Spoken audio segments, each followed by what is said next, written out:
गेल्या अनेक वर्षांपासून आपल्या ज्याची प्रतीक्षा होती त्या महानगरपालिका निवडणुका अखेर होणार आहेत। 15 जानेवारीला निवडणुका आहेत आणि 16 जानेवारीला त्याचा निकाल आहे। आणि या संपूर्ण प्रक्रियेमध्ये आता प्रत्येक पक्ष आपापल्या पद्धतीने सक्रिय झालाय। आपल्याला माहितच असेल, कालच्या आलेल्या निकालामध्ये शिंदे गटाने पालघरमध्ये एक चांगला विजय मिळवला आणि शिवसेनेच्या विजयानंतर अनेक चर्चा रंगू लागल्या। कशा प्रकारे शिंदेंचं इकडे आगमन वसई विरारमध्ये आल्यानंतर जे काही त्यांनी भाषण केलं त्यामध्ये ज्या प्रकारे विरोधकांवर टीका झाली आणि पालघरमध्ये जो काही विजय मिळवला त्याच्यामध्ये विविध चर्चा तर रंगू लागल्या। आपण आज आलेलो आहोत नालासोपारा पूर्वेच्या नागिंदासपाडा या विभागामध्ये आणि ह्या ठिकाणी येऊन आपण निलेश तेलंगे जे शिवसेनेचे पदाधिकारी आहेत त्यांच्याशी बोलणार आहोत आणि जाणून घेऊया की कशा प्रकारे इतका विरोध असताना देखील, इतक्या मोठ्या प्रमाणात विरोधकांना तितकी भांडण्यासाठी क्षमता आणि जागा नसताना देखील कशा प्रकारे इतकी वर्ष तरी शिवसेनेसाठी ते काम केलं, कशा प्रकारे ते टिकून राहिले आणि आजच्या घडीला त्यांचं ध्येय काय आहे। सर नमस्कार, काय सांगाल कशा प्रकारे तुम्ही आतापर्यंत शिवसेनेमध्ये सक्रिय राहिलात? कारण खूप अशा जागा होत्या, तुम्हालाही माहिती आहे की विरोध किती जास्त इथे करू शकत नव्हतो, वसई विरारची परिस्थिती काय होती, अशामध्ये कशा प्रकारे किती कठीण होतं काम करणं इथे? जय महाराष्ट्र। मी निलेश दत्ताराम तेलंगे। कीर्ती मॅडम, तुमचं आणि प्रवक्ता चॅनलचं आमच्या शिवसेना शाखेमध्ये सर्वप्रथम स्वागत आहे। मी 2005ला शिवसेनेचं सक्रिय सहभाग झालो आणि त्यापासून लोकांना जी जनहिताची कामं आहेत आधार कार्ड शिबिरं असतील, आरोग्याचे विषय भव्य आरोग्य शिबिर असेल, महिलांसाठी टाटा हॉस्पिटल, साईन हॉस्पिटल इकडले जे स्पेशलिस्ट डॉक्टर आहेत त्यांना बोलून त्यांचं कॅन्सर संबंधित जे आता महिलांचं प्रमाण वाढतं आहे कॅन्सरचं, तर त्यासंबंधित इकडे मी अनेक कॅम्प घेतले। तसेच तहसीलचे दाखले असतील, आधार कार्ड शिबिरं असतील, असे अनेक गेले मी सतत 10-15 वर्षातून 2दा कार्यक्रम मी घेतच आलेलो आहे। तसंच विभागामध्ये मी अनेक कामं केलेली आहेत। विभागामध्ये कामं मी जय गणेशनगरमध्ये मी 27.5 लाखाचं एक मोठं काम केलं गटराचं, जिथे नागेश्वर महादेव मंदिर आहे त्या मंदिरामध्ये गटराचं सांडपाणी जात होतं। तर ते माझे आयुक्त अनिल पवार यांच्या मागे सतत लागून 2023च्या रोजी मी ते काम केलं।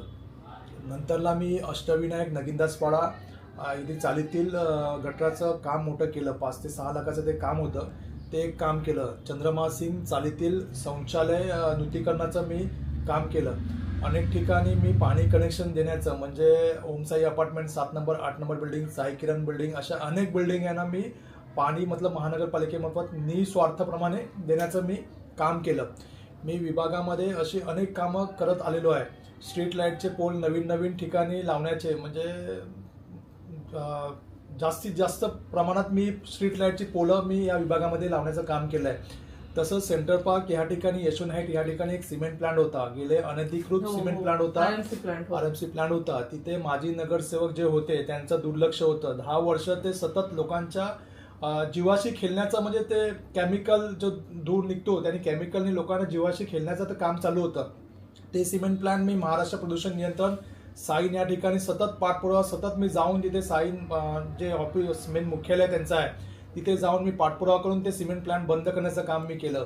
दुसरं दुबे इस्टेटमधून आपण जो स्टेशनला पूर्वेकडे आपण निघतो तिकडे 10 फूट रुंद अशी एक भिंत होती रेल्वेची, त्या भिंतमुळे लोकांना येण्याजाण्यासाठी एवढं गर्दीच्या ठिकाणी महिलांचं छेडछाणी आणि पाकिटमार हे ते होत होतं। तर ते मी जे मुख्य आपले रेल्वेचे अधिकारी DM आणि RDM जे आहेत आणि आपले हेमंतजी सावरा साहेब आहेत MP, त्यांच्या सतत मागे लागून ती 10 फूटची रुंदीची भिंत मी तिकडे तोडण्याचं काम केलं। कोरोना काळामध्ये मी 2020ला लोकांच्या घरोघरी, लोकांना खायचे जिथे लोकांचे एवढे परेशान लोक होती त्यांच्या घरोघरी जाऊन मी त्यांना अन्नधान्य देण्याचं काम मी 2020ला जेव्हा कोरोनाची सुरुवात झाली त्या टायमाला 6 महिन्यानंतर लोकांचं एवढी हालत खराब झाली होती की आम्हाला तिकडे जाऊन दुःख डोळ्यातून पाणी होतं, लोकांची अशी कंडिशन होती। त्या टायमाला आम्ही लोकांना घरोघरी जाऊन त्यांना अन्नधान्य देण्याचं आम्ही काम केलं। नंतरला आम्ही ज्येष्ठ नागरिकांसाठी दरवर्षी आम्ही इथे छत्री वाटपचं, मोफत छत्री वाटप ज्येष्ठ नागरिकांसाठी फक्त ते वाटप करण्याचं आम्ही इथे काम करतो।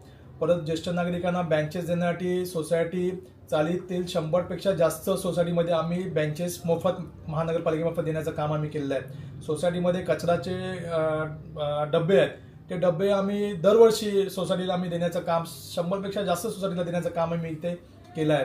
अशी अनेक कामं आम्ही करत आलो आणि करत राहणार आहोत। जर पक्षाने यापुढे जबाबदारी दिलीच, म्हणजे आता निवडणुका येत आहेत आणि आज संध्याकाळपासून कदाचित कॅन्डिडेट डिक्लेरेशन पण सुरू होऊन जाईल, तर काय वाटतं की जर पक्षाने जबाबदारी दिलीच तर अशी कोणती कामं आहेत जी या प्रभागात झालीच पाहिजे आणि तुम्हाला वाटतं ती प्रामुख्याने तुम्ही करू शकता? गेली 5 वर्ष असं झालं की गेली 5 वर्ष ते नगरसेवक नाही आहेत. तर लोकांची एवढी समस्या आहेत, लोकांचे एवढे प्रश्न आहेत, कुठे तुटलेले गटार लाईनी आहेत, कुठे तुटलेले शौचालय आहेत, कुठे म्हणजे परिस्थिती बिकट आहे. म्हणजे 5 वर्ष नगरसेवक नसल्यामुळे आणि अधिकाऱ्यांनी आपल्या पद्धतीने ज्या पद्धतीने काम करणं गरजेचं आहे त्या पद्धतीने त्यांनी तिकडे काम केलं नाही. तर अशा अनेक समस्या आहेत. आम्ही अनेक वेळा आंदोलनं केली पाण्यासाठी. पाण्याचा प्रश्न हा आपल्याकडे खूप गंभीर आहे. अजून तो पाण्याचा प्रश्न सुटला नाहीये. मला 3 सहाय्यक आयुक्तांनी असं लेखी आश्वासन दिलेलं आहे, महानगरपालिकेच्या पत्रेवर माझ्याकडे पडलेले आहेत, की तुम्ही ठिय्या आंदोलन करू नका, तुम्ही आमरण उपोषणाला बसू नका, मी तुमचा प्रॉब्लेम सॉल्व्ह करू. पण ज्या पद्धतीने नियोजन इथे होणं गरजेचं होतं त्या पद्धतीने नियोजन महानगरपालिकेचे आयुक्त, सहाय्यक आयुक्त आणि पाणी पुरवठा अधिकारी जे आहेत त्यांनी ज्या पद्धतीने नियोजन इथे होण्यात गरजेचं होतं ते नियोजन इथे झालं नाहीये. तर त्या संदर्भात जे आमचे प्रधानमंत्री आहेत त्यांची एक योजना आहे की हर घर नल कनेक्शन. तुम्ही आता इथे पाहणार की प्रत्येक चालीमध्ये 8 घरपट्टी मागे 1 पाणी कनेक्शन दिलं जातं. इकडे रात्री अपरात्री अशुद्ध पाणी लोकांना सोडलं जातं. तर एक पाण्याचा मोठा प्रश्न आहे, तो प्रश्न सोडवण्याचा आम्ही इथे काम करू. लोकांना चांगले रस्ते देण्याचं काम करू. आम्ही इथे शौचालय म्हणजे बिकट परिस्थिती आहे. माझे फोटो आहे, तुम्हाला मी दाखवतो फोटो. म्हणजे एवढी बिकट परिस्थिती शौचालयाची आहे. ती शौचालय नूतनीकरणाचं काम आम्ही पहिला सुरुवात करू. आणि तसंच इथे आपल्या बाजूला विजयनगरला आपलं एक महानगरपालिकेचं दवाखाना आहे, तिथे काहीच सुविधा नाही आहेत. सुविधा म्हणजे साधं तुम्हाला एक्सरे नाही तर सोनोग्राफी काय करायचं असेल मोठे तर तुम्ही सोडून द्या, तुडिको, ECG मोठमोठे काय आहेत ते तर सोडून द्या. तर छोटे छोटे जे आहेत जे जिथे सुविधा होणं गरजेचं आहे तर ते सुविधा नाही आहेत. तर त्या लोकांना सुविधा मल्टीस्पेशालिस्ट सुविधा कशा भेटतील त्यासाठी आमचा प्रयत्न पहिला असेल. सर आता एक महत्वाचा प्रश्न की आता पालघरमध्ये इतका मोठा विजय झाला, दणदणीत विजय होता. शिंदे सर इकडे पण आले आणि त्यांनी बघितलं कशा प्रकारे ताकद, आता वाढती ताकद आहे. तर ते म्हणाले पदाधिकाऱ्यांची ताकद वाढते म्हणून आता कदाचित जाहीर सभा पण घ्यावी लागेल. तर काय वाटतं आता शिवसेना इथे इतक्या वर्षामध्ये म्हणजे मागच्या जे काही 2-3 वर्ष जेव्हा एकनाथ शिंदे मुख्यमंत्री झाले तेव्हापासून कशा प्रकारे शिवसेना इथे वाढली आणि तुम्ही कसे प्रयत्न केले? आमचे महाराष्ट्राचे लाडके उपमुख्यमंत्री, मुख्य नेते तुम्ही पाहत असाल की गेले ज्यापासून मुख्यमंत्री झालेत तर पूर्ण महाराष्ट्र पिंजून काढतायत. त्यांच्या पायाला म्हणजे आरामच नाहीये की इकडे तिकडे फिरून त्यांनी अनेक योजना, तुम्ही नवी मुंबई पाहणार, तुम्ही मुंबई पाहणार, तुम्ही ठाणा बघणार, तर तिकडे डेव्हलप कशा पद्धतीने केलं आहे त्यामध्ये सर्व मेन हे आहेत ते आमचे मुख्य नेते एकनाथजी शिंदे साहेब आहेत. आणि त्यांनी लाडकी योजना महिलांसाठी दिलं. काही आदिवासी पाड्यामध्ये लोकांना खाण्यासाठी पण नसतात, ते 15साठी त्यांना गॅस सिलेंडरसाठी एक कसा तरी आधार एक 1500 रुपयाचा दिला. अशा अनेक योजना म्हणजे शिंदे साहेबांच्या मार्फत जे आमचे आनंद दिघे साहेबांचे जे हे आहे त्यामार्फत, परत श्रीकांत शिंदे साहेबांची फाउंडेशन आहे त्यामार्फत लोकांचे अनेक लोकांचे मोठमोठ्या सर्जऱ्या, मोठमोठ्या ऑपरेशन तिकडे मोफत केले जातात. म्हणजे शिंदे साहेबांचं एक असं विजन आहे की पूर्ण महाराष्ट्राचं चेहरापेहरा त्यांनी चेंज केलं आहे. तर त्या पद्धतीने आता इकडे पण आम्ही शिंदे साहेबांना म्हणालो की साहेब आम्हाला नवी मुंबई आणि ठाणा ज्यासारखं डेव्हलप झालंय त्या पद्धतीने आमचं वसईविरार डेव्हलप होणं गरजेचं आहे. तर शिंदे साहेबांनी आम्हाला भर सभेमध्ये सांगितलं त्यासाठी तुम्हाला महायुतीची सरकार इथे आणायला लागेल. ज्यावेळी महायुतीचं सरकार इथे होईल तर त्या पद्धतीने तुम्हाला नवी मुंबई आणि ठाणा आणि जे मुंबईला जे डेव्हलप झाले तुम्ही आता बघणार मुंबईचे रस्ते आणि मुंबईचे जे ब्रिज म्हणजे तुम्ही बघणार असं वाटतं की आपण कुठच्या तरी बाहेरच्या देशात आलेलो आहे. बरोबर. म्हणजे या गेल्या 10 वर्षामध्ये एवढं डेव्हलप झालंय मुंबई, तर त्या पद्धतीने आमच्या इथे पण डेव्हलप होणं हे आमचं एक विजन आहे की बाबा त्या पद्धतीने आमच्याकडे काम झालं गरजेचं आहे. तर आम्ही जस्ट शिंदे साहेबांना असं म्हणालो तर त्यासाठी म्हणाले की महायुतीची सत्ता ज्या टायमाला इकडे येईल त्या टायमाला इकडे त्या पद्धतीने डेव्हलप होईल. मग इतकी वर्ष का नाही झालं त्याचं उत्तर? इतकी वर्ष म्हणजे आता काय झालं की 30-35 वर्ष एक हाती सत्ता होती. एक हाती सत्ता असल्यामुळे इकडे स्मार्ट सिटी झाली असती. स्मार्ट सिटी म्हणजे नवी मुंबई तुम्ही पाहणार तर त्या पद्धतीने इकडे आपल्याकडे झालं पाहिजे होती. पण जी विरोधी आहेत जी एवढ्या वर्ष सत्ता केली त्यांनी फक्त आपल्या नगरसेवकांना मोठं केलं, त्यांनी फक्त आपल्या बिल्डरांना मोठं केलं, त्यांनी फक्त आपल्या कार्यकर्त्यांना मोठं केलं. बाकी इकडला विकास त्यांनी शून्य केला. म्हणजे शून्य प्रकारचा त्यांनी विकास केला. तर त्या पद्धतीने त्यांनी जर 30-35 वर्ष एका हाती सत्ता असती तर त्यांनी खूप काय मोठं डेव्हलप करणं गरजेचं होतं. पण त्या पद्धतीने डेव्हलप त्यांचं झालं नाही. मी तुम्हाला एक अजून सांगेल की 2010ला ज्या टायमाला इथे महानगरपालिकेची स्थापना झाली, यांची विरोधांची ज्या टायमाला इथे सत्ता आली त्यापासून फक्त लोड बेरिंगचं साम्राज्य उभं झालं. 2010 पासून ते 2020 पर्यंत एवढ्या लोड बेरिंग झाल्या की 80% लोड बेरिंग झाल्या. 80% मी तुम्हाला अजून एक सांगेल की महानगरपालिकेमध्ये 207 अनधिकृत स्कूल आहेत. बरोबर. आपल्या इथे 207चा वसई तालुक्याचा एक अनधिकृत स्कूल आहे. तुम्हाला अजून एक सांगेल की जे सिडको बिल्डिंगा बांधल्या आहेत तिथे पण फेक सीसी दिलेले आहेत. हो हो. अनेक अशा 70-80% फेक सीसी दिलेले आहेत. अशा अनेक म्हणजे समस्या आहेत ज्या एवढ्या 30-35 वर्ष लोकांनी इकडे साम्राज्य होतं त्यांनी म्हणजे त्याचा गैरउपयोग करून लोकांची फसवणूक करून आमच्या आदिवासी गरीब गरजू लोकांना लुबाडून त्यांच्या जमिनी हस्तगत करून तिथे अनधिकृत बांधकाम करून लोकांना फसवणूक केली. आणि फसवणूक नुसती केली नाही तर त्या लोक अजून बेघर आहेत. बरीच लोक बेघर आहेत.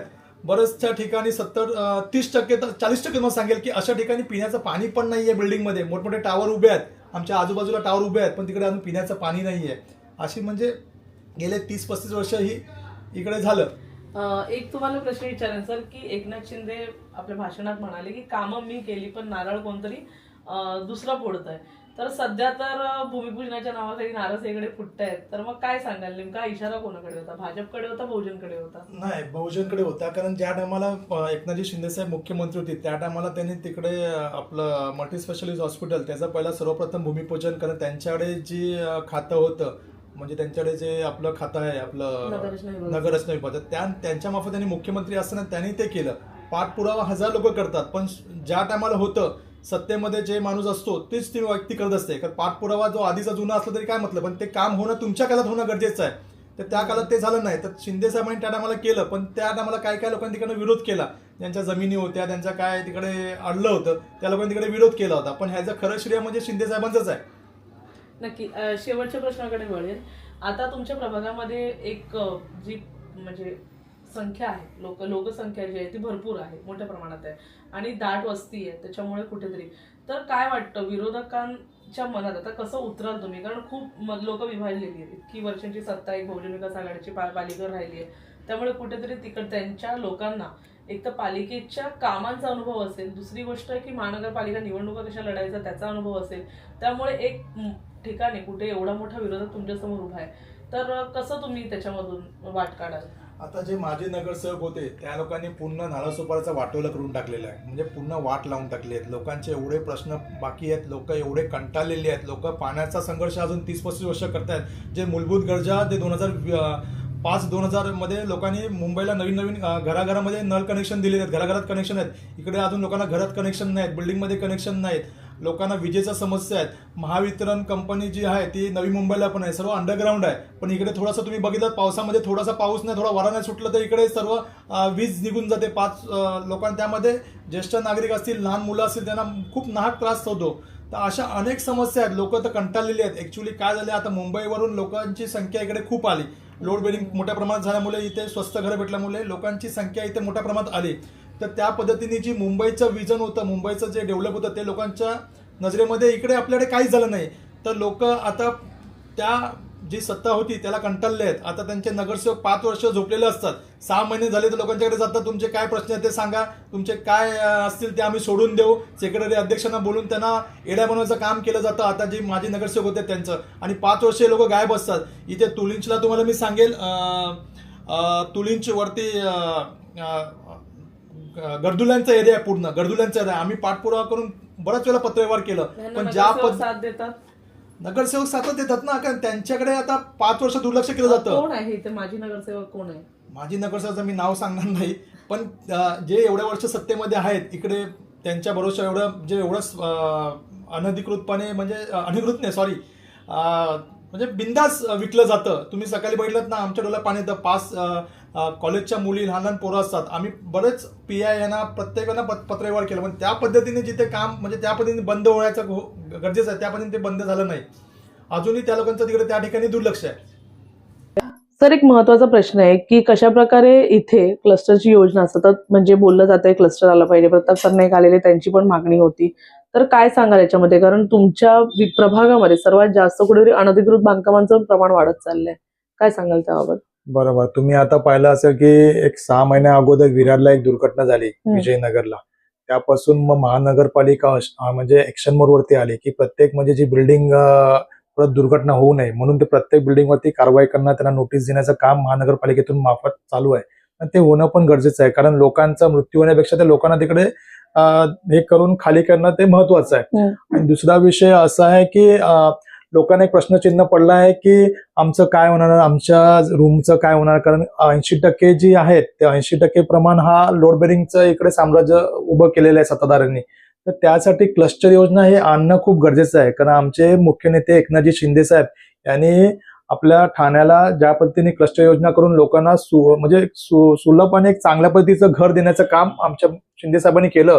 तर शिंदे साहेबांकडे आमची मागणी पण सुद्धा आहे, आमचे प्रताप सरनाईक साहेब आहेत त्यांची पण मागणी आहे की इकडे पण ज्या पद्धतीने आता जी म्हणजे संपत आलेला त्यांचा काल, म्हणजे 25-20 वर्ष होऊन गेले, ती बिल्डिंग कधी पण पडून ती दुर्घटना होऊ शकते. त्यासाठी इथे क्लस्टर योजना राबवून लोकांना परत नवीन पद्धतीने चांगलं घर भेटेल आणि लोकांचा जो मेन प्रश्न आहे तो प्रश्न सुटेल. असं म्हणजे ह्यासाठी क्लस्टर योजना येणं गरजेचं आहे. हो, नक्कीच. मागणी केली जाते का इथून शिवसैनिकांकडून? हो, मागणी केली जाते, पण कसा विषय आहे की आता केंद्रामध्ये आमची सत्ता आहे, महाराष्ट्रामध्ये आमची सत्ता आहे, पण आतापर्यंत इकडे आमच्या महानगरपालिकेमध्ये आमची सत्ता बसली नसल्यामुळे तो ताळमेळ तो बसत नाहीये. आणि एकदा का महानगरपालिकेमध्ये महायुतीची सत्ता आली तर त्या पद्धतीने ते जोरदार ते कामाची सुरुवात होईल चांगल्या पद्धतीने. धन्यवाद सर. या संपूर्ण मुलाखतीमध्ये आपण पाहिलं कशा प्रकारे महायुतीची सत्ता इथे आल्यानंतर किती मोठमोठे बदल होऊ शकतात. सर्वप्रथम महिलांची सुरक्षितता, पाण्याचा प्रश्न, त्याचबरोबर एक महत्वाचा प्रश्न की आपण ज्या घराखाली राहतोय ते कधी पडेल याची भीती जी सतत इकडच्या लोकांना वाटत असते. या प्रभागामध्ये सर्वात जास्त अनधिकृत बांधकामं असू दे, लोड बेरिंगची बांधकामं असू दे, मोठ्या प्रमाणात वाढलेली आहे. रमाबाई अपार्टमेंटची जी काही दुर्घटना झाली ती आपल्यासोबत होऊ नये, ती कशा प्रकारे आपल्या डोक्यावरचं छत आपल्याला वाचवायचं आहे, त्यासाठी क्लस्टरची योजना इथे आली पाहिजे. म्हणूनच इथे शिंदे गट, शिवसेना, त्याचबरोबर महायुती तितकीच सक्रिय असणार आहे. नगररचना विभाग ज्या प्रकारे एकनाथ शिंदे यांच्याकडे आहे, त्यांनी इथे येऊन वचन देखील दिलेलं आहे की सर्व आश्वासन मी पूर्ण करणार, आमचं सरकार करून दाखवणार. जर पाहण्यासारखं असेल महायुतीची एखादी सत्ता महानगरपालिकेवर येते, या ठिकाणी पुन्हा एकदा बहुजन विकास आघाडीचा झेंडा महानगरपालिकेवर फडकतो. धन्यवाद.